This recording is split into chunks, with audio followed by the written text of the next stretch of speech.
que hablamos ayer en extenso, porque así lo ameritaba, libertad de expresión.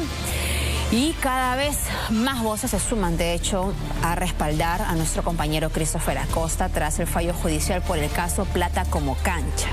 Expertos han criticado la ausencia de argumentos consistentes en la sentencia que ya se decidió será apelada.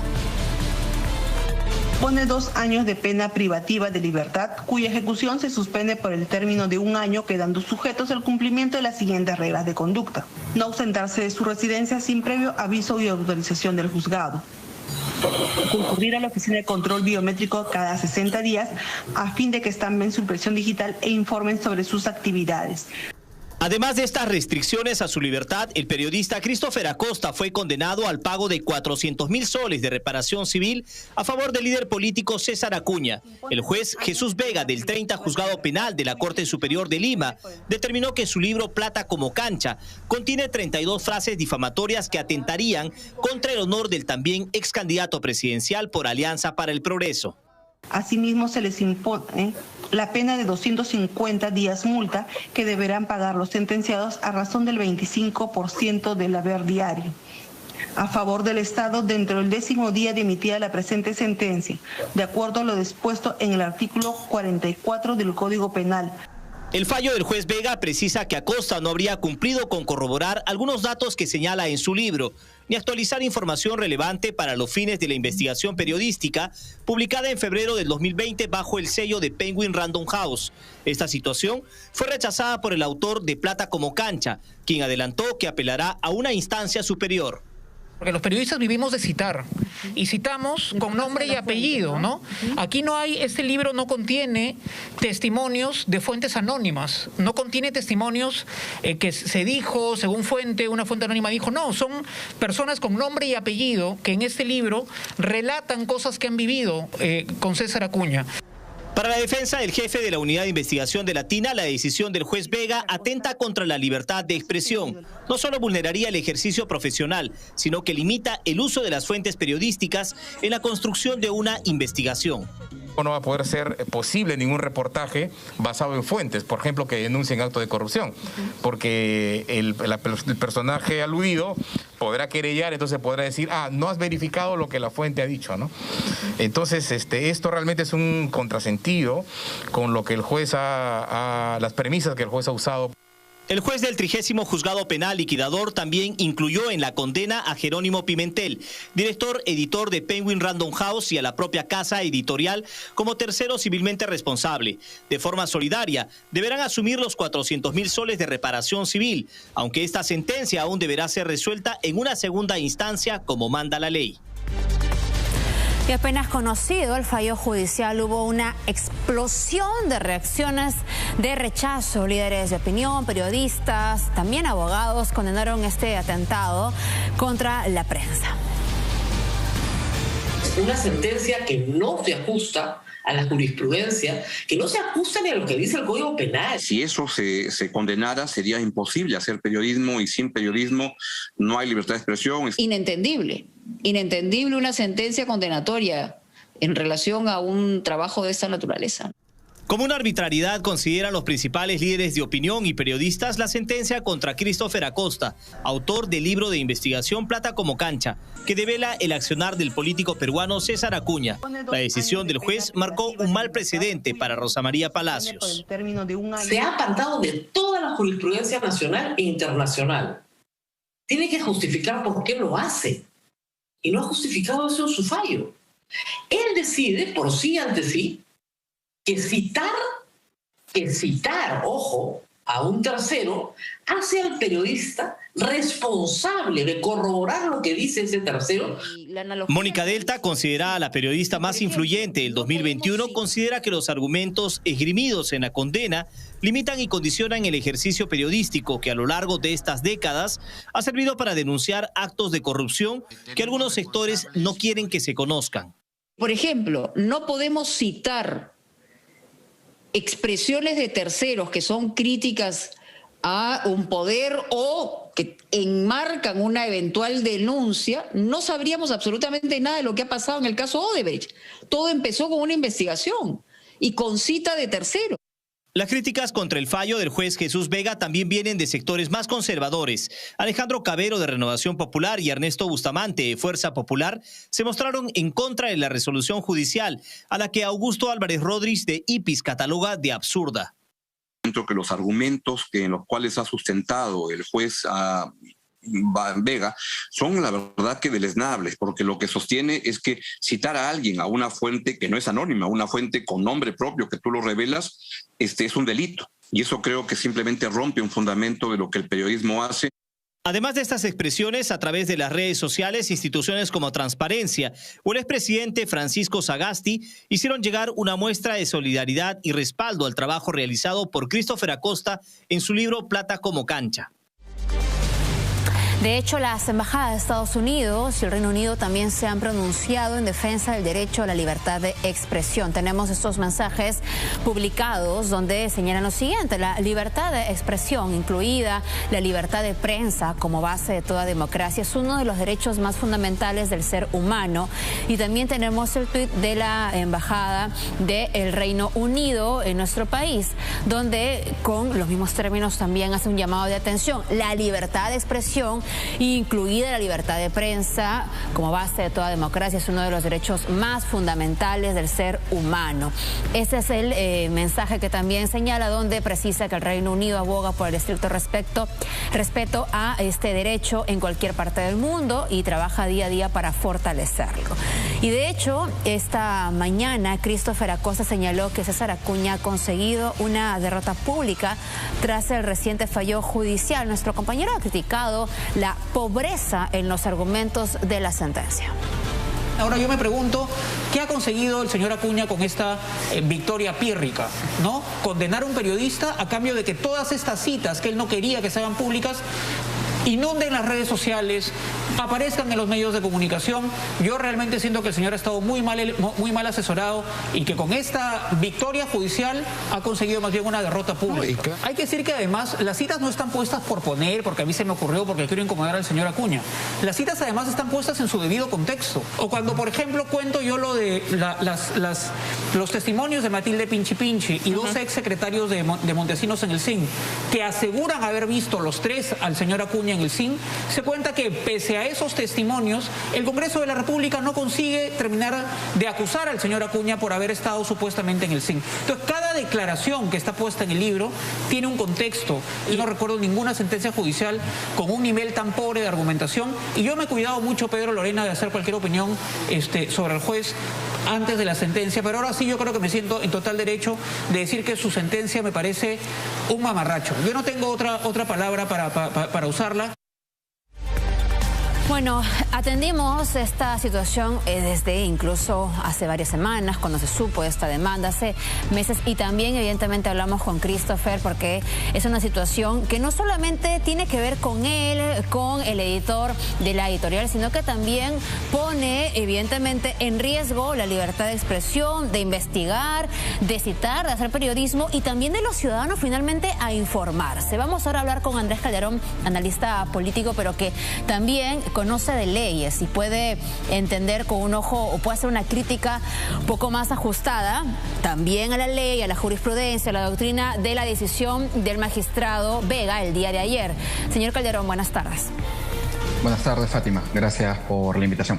Bueno, a grandes rasgos, yo entiendo que usted ha estado también atento a la lectura de la sentencia y puede darnos también algún aporte respecto de un análisis ya no político, sino jurídico. Decía yo, en base a la jurisprudencia, la doctrina, a todo aquello que tiene que estar bien argumentado en una resolución judicial. Sí, desde la perspectiva de la libertad de expresión y las libertades informativas en términos más amplios, creo que la sentencia tiene varios pasajes preocupantes. Me voy a referir a dos aspectos que si luego me permites puedo ilustrarlo con algunos pasajes del mismo libro, que tiene que ver con lo que ya se ha comentado en la nota que acaban de presentar, y esto es la posibilidad del derecho que tienen los periodistas para hacer un reporte fiel de lo que dicen terceros, ¿no? Que es la esencia del trabajo del reportaje periodístico, ¿no? Trasladar información de interés público dicho por terceros, que esto es algo que el juez parece negar en varios casos en donde le dice al periodista Christopher Acosta que no bastaba con citar lo que dicen estos terceros, sino que debió haber corroborado más con otras fuentes confiables, ¿no? Sin establecer un estándar de por qué las fuentes que ha citado no le parecen confiables. Y el otro aspecto que me parece muy preocupante es que hay hechos narrados en el libro, sucesos que han ocurrido, que están documentados, que están basados en testimonios y en documentos públicos, que el juez considera difamatorios, porque esos hechos en paralelo merecieron alguna investigación fiscal o algún proceso judicial y no terminaron con una condena con relación al señor Acuña. Y entonces, más o menos que el razonamiento es, si es que el señor Acuña ha sido...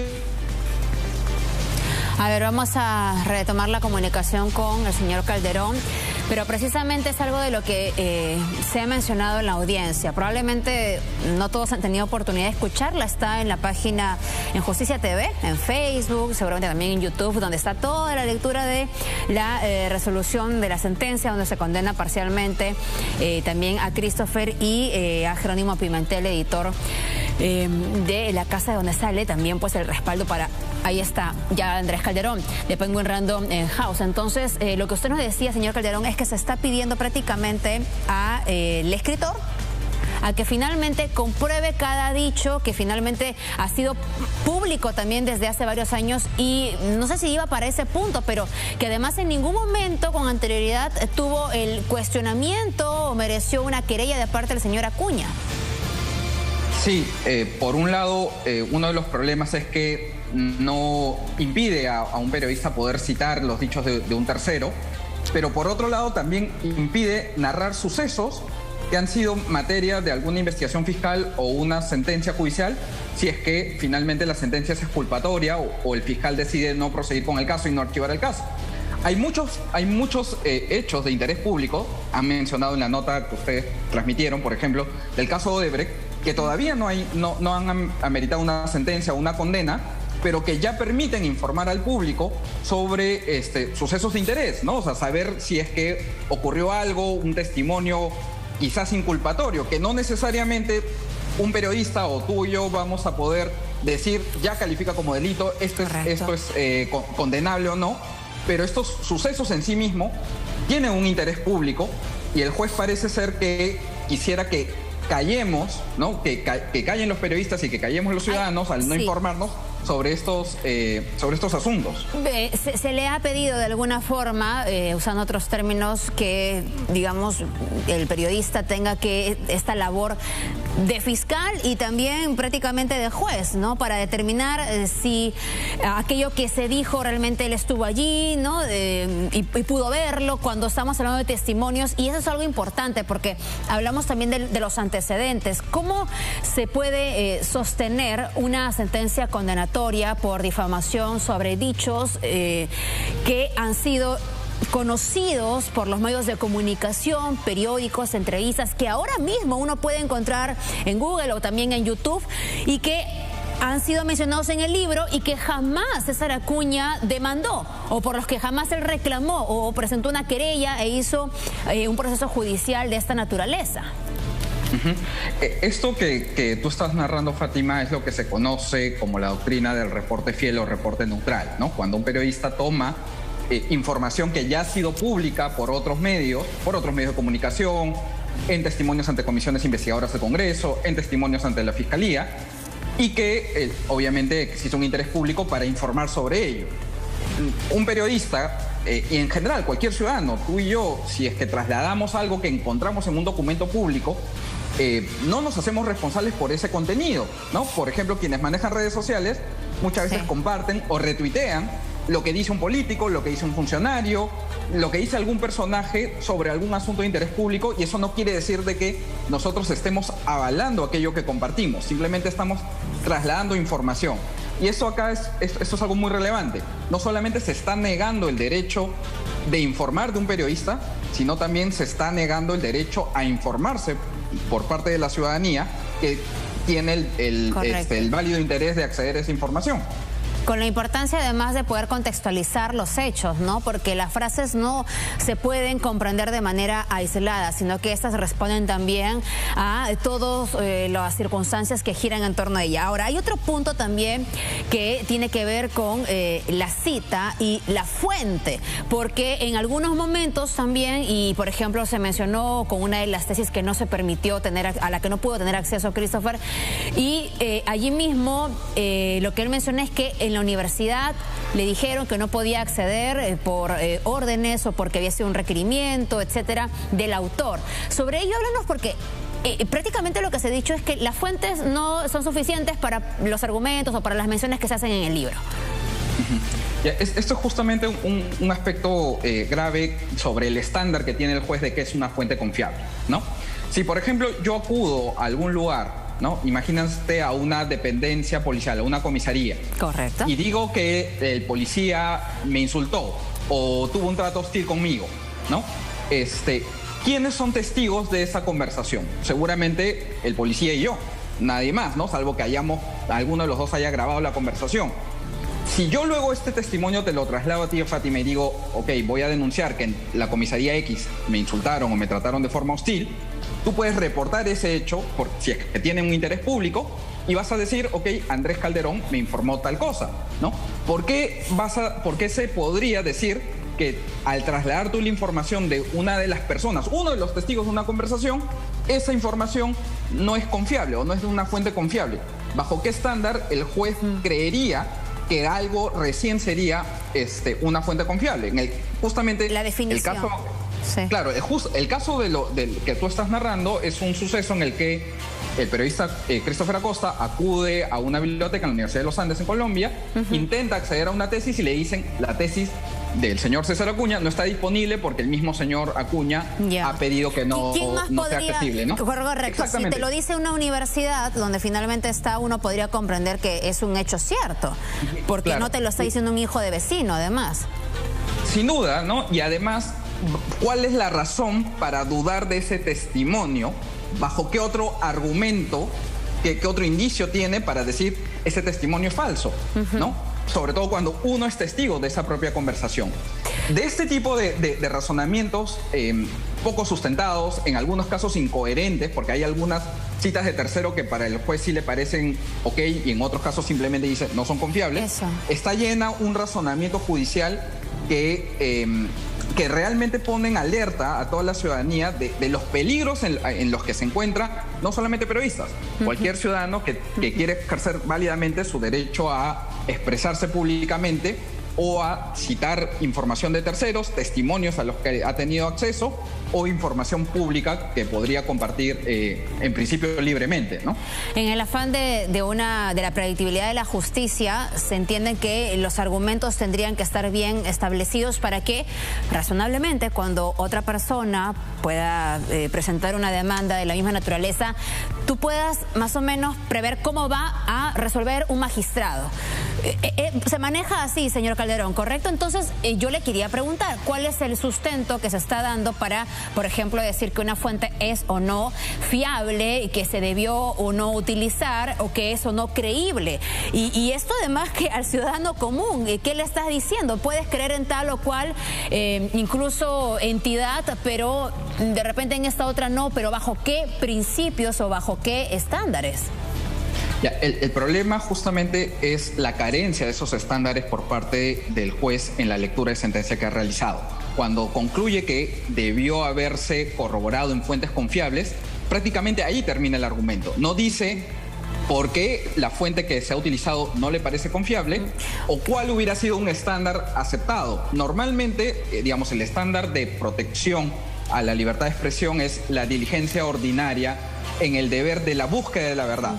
Un periodista, como cualquier ciudadano, buscando la verdad puede acertar, en algún momento equivocarse, pero lo que tiene que validarse es que haya tenido cierta diligencia, ¿no? Que haya buscado información, por ejemplo, de fuentes públicas, ¿no? De los directamente involucrados en el caso, ¿no? Que es esencialmente lo que se ha realizado en este libro, ¿no? Los testimonios son del entorno de César Acuña, de información de fuentes públicas y también según el mismo Christopher Acuña ha declarado, ha intentado incluso obtener la misma versión del propio César Acuña, ¿no? Entonces, ¿qué más confiable que justamente tratar de obtener las declaraciones de todos los involucrados que justamente lo que está ocurriendo en este caso, ¿no? Hay otro punto que es importante y es bueno ir haciendo un poco de cátedra si es posible. El monto de la reparación civil. César Acuña pedía 100 millones de soles, si estoy recordando bien, y la reparación civil es de 400.000, una reparación civil además solidaria con el señor Pimentel, que tendría que pagar Christopher Acosta. La cuantificación, ¿no?, de esta sanción tendría que también argumentarse en términos de cuánto se ha dañado su moral o la moral de César Acuña para asignar este monto de reparación. Sí, sin duda, los daños no se presumen, las indemnizaciones no se deberían calcular de forma arbitraria, ¿no?, sino que tienen que probarse. Acá hay algo curioso. La mayoría de las declaraciones que al señor Acuña le parecen injuriantes son declaraciones que ya se han publicado durante varios años, ¿no? En los últimos 20 años han salido varias notas periodísticas. Ya, ¿cómo es posible que recién hoy, que un libro recopila estas declaraciones que ya en su momento tuvieron publicidad, se está generando ese daño, ¿no? ¿Acaso no, si es que se generó algún daño, debió haberse producido anteriormente, en el primer momento en que se produjeron estas declaraciones? Entonces es poco razonable, poco creíble que el honor del señor Acuña recién se haya visto afectado hoy, ¿no? Que se dicta la sentencia o hoy que se publica el libro. Y además, obviamente, que no hay ningún tipo de criterio, al menos desarrollado en la lectura de sentencia, que nos haga presumir que la cuantía de ese daño es equivalente a casi $500,000 de soles, ¿no? Esto déjame solamente decir una idea. O sea, llevémonos o tengamos esto como una lección de lo impredecible que es nuestro sistema judicial, que puede terminar mandando a la cárcel a alguien por publicar información que ya era pública previamente y que puede mandar a la quiebra a alguien, ¿no? La mayoría de personas no tenemos $500,000 de soles para pagar una indemnización. Y el efecto inhibidor o intimidante que puede generar justamente cuando tenemos leyes demasiado imprecisas, como las leyes que castigan penalmente las infracciones al honor, y jueces que en realidad no respetan criterios de las máximas instancias como la Corte Suprema o de instancias supranacionales como la Corte Interamericana de Derechos Humanos.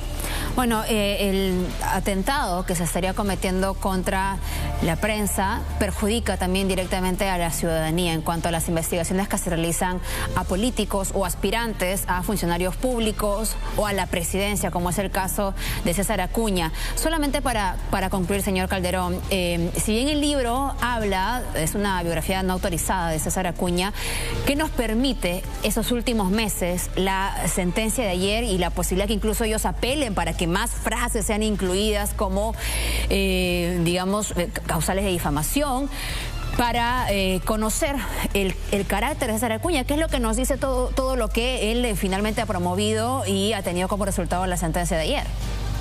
Bueno, yo creo que la sola demanda ya nos mostraba la espina dorsal de César Acuña, ¿no?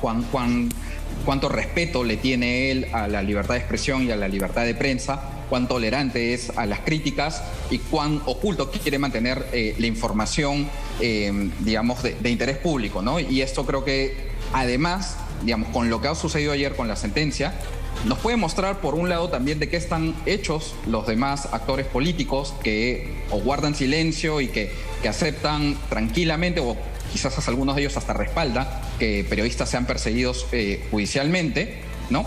Y yo creo que en buena cuenta, si bien es cierto, la sentencia formalmente condena a Christopher Acosta y a Jerónimo Pimentel, a quien el verdadero juicio que se está produciendo es el juicio de la opinión pública, y en ese caso creo que la condena mayor va a recaer sobre César Acuña y quienes lo respalden, ¿no? Muchas gracias, señor Calderón, por levantar la voz. En realidad, repito, este es un tema que importa a la ciudadanía porque se estaría atentando contra la libertad de expresión y esperamos que una evaluación en instancia superior tenga un mejor criterio y sobre todo esté bien sustentada, que es lo que importa para la justicia de nuestro país también. Muchas gracias. Gracias.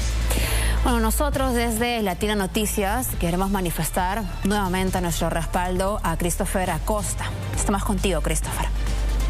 No estás solo, estamos contigo. Estamos contigo. Estamos contigo. Estamos contigo. Estamos contigo. Estamos contigo. Estamos contigo, Christopher. Christopher, estoy contigo. Estamos contigo. Estamos contigo. Estamos contigo. Estamos contigo. Estamos contigo. Estamos contigo, Christopher Acosta. Estamos contigo. Estamos contigo. Estamos contigo. Estamos contigo. Estamos contigo, Christopher. Mucha fuerza, mi hermano Christopher. Estamos contigo, Chris. Christopher, estamos contigo. Todo nuestro apoyo desde el punto final. Christopher, estamos contigo. Estamos contigo. Estamos contigo. Estamos contigo. Estamos contigo. Estamos contigo. Estamos contigo. Estamos contigo. Estamos contigo, Christopher. Estamos contigo. Estamos contigo. Estamos contigo. Estamos contigo. Estamos contigo. En defensa del periodismo y sus herramientas. Así es, vamos a seguirle dando luz a este tema que repetimos, si bien ahora se trata de Christopher Acosta y Jerónimo Pimentel porque han sido los sentenciados directamente, sin duda también se trata de algo que debe preocupar a la ciudadanía en cuanto a la investigación, al periodismo que es la labor que da luz a muchos hechos de corrupción en nuestro país y que evidentemente nos ayuda también a ver la luz en torno a situaciones que tienen que investigarse. Así que nuevamente estamos contigo. Vamos.